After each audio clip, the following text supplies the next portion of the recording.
ago, someone told me that I was the kind of person who would climb over a glass wall to see what was on the other side. Admittedly, it was one of the most creative insults I have ever heard. And while I spent way too much time trying and failing to figure out what exactly this individual meant, their words stuck with me for quite a while. I began analyzing myself, trying to figure out what had to be horribly wrong with me for someone to say such a thing. We spend the majority of our lives searching for a sense of identity, something that can tie us back to who we are. Some of us read parables or seek fortune, searching for this underlying sense of self and this source of dependable stability.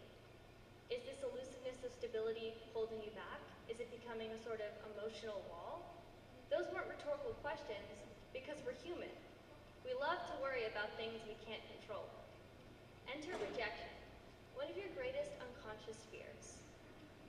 Imagine you're scrolling on social media and some inspirational content comes on your feed. Cure your procrastination in these 5 easy steps. This is the best way to have your morning routine in these 3 quick fixes. Quick, easy.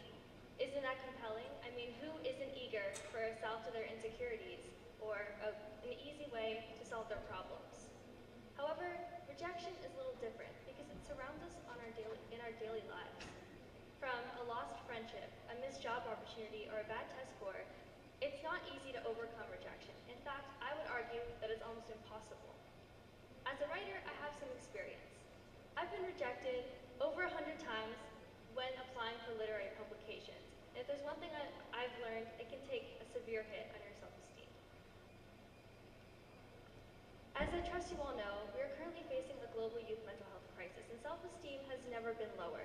So it is important we learn how to frame our rejections in a way that we can grow from them. And that's why I'm here to talk with you today, to share 3 broad tips that you can frame in your own way and how we can learn from rejection and turn it into something positive. Number 1, feel what you feel. Author Rejection said that we cannot hate ourselves into a version of ourselves that we can love. And when I first read this quote, it struck me with this brutal honesty because all too often we are shunned into showing our true emotions in fear of being judged for our vulnerabilities. After being rejected for the first time in a literary publication, the experience was obviously disappointing, but it wasn't as much disappointing and invalidating as it was isolating, because I felt as though no one would truly understand how I felt, or they wouldn't be willing to understand, because there was this gap between our understandings, which I was afraid to explore with others. As high schoolers so focused on sculpting our futures, we often get bogged down by rigidity, which is why it's important to learn this concept of emotional awareness. And emotional awareness is basically when we become more attuned to the emotions of others by being more open to listening to them. And that is one of the key points of rejection and learning from it. Number 2, the more you face, the less you avoid. When I first started submitting to literary publications and agents and all that, and I'm going to get into what these things mean later on, but all I need to know is that I spelled the agent's name wrong. And it was a really bad spelling mistake. And what I thought was, okay, it's fine. These publishers, they'll see the countless hours of work I've spent submitting to these magazines, and they'll be open to looking at my work. Obviously, that was not the case. When I first received my form rejection, I was devastated, and I told myself I was never going to submit to a literary publication ever again. And I did it for a week, and then I came back and I said, you know what, let me try it one more time. And over time, as I kept doing that, over the course of 2 years with only rejections, I learned how to adapt to difficult situations. The more rejections I received, the more I learned how to tailor my query letters, so I learned from the experience. So even though rejections are hard, there are many ways you can learn from them, and they can shape your progress towards success. The rejection itself doesn't define you, your response does, which is why it's important to set boundaries and expose yourself to vulnerabilities, which is the difference between self-confidence and cultivating self-respect.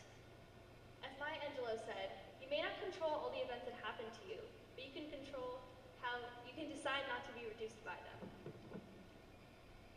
And finally, number 3, view rejection as a way of becoming more solution-oriented. Often as teenagers we feel like whenever something bad happens to us, the world is against us. It's plotting against us, and there has to be some reason outside of ourselves that these things are happening to us. However, if we view rejection as a learning opportunity, there are many avenues for growth. And I'm still learning to feel comfortable with myself and exposing myself to new situations, as everyone is, and it's important to recognize that. And as Ralph Waldo Emerson said, another influential writer, to be yourself in a world that is constantly trying to make you something else is the greatest accomplishment. A study conducted by Cornell and Johns Hopkins University students revealed that if we frame rejection in a way to become more solution-oriented, rejection can actually make us more creative individuals, which I found very interesting because confidence stems from being comfortable with failure. There's no really other way to become more open and learn more about yourself than to fail and learn who you are when you're stripped down to these vulnerabilities. Learn how to be flexible. That is something I've learned the hard way, but it's really important, especially when you're dealing with rejection, that you're not banging your head into the same brick wall, expecting to come out in a better headspace. So, what am I trying to get with this? Make today the first day you decide to validate your emotional needs. Make today the first day you decide to try something new and not be inhibited by this desire for stability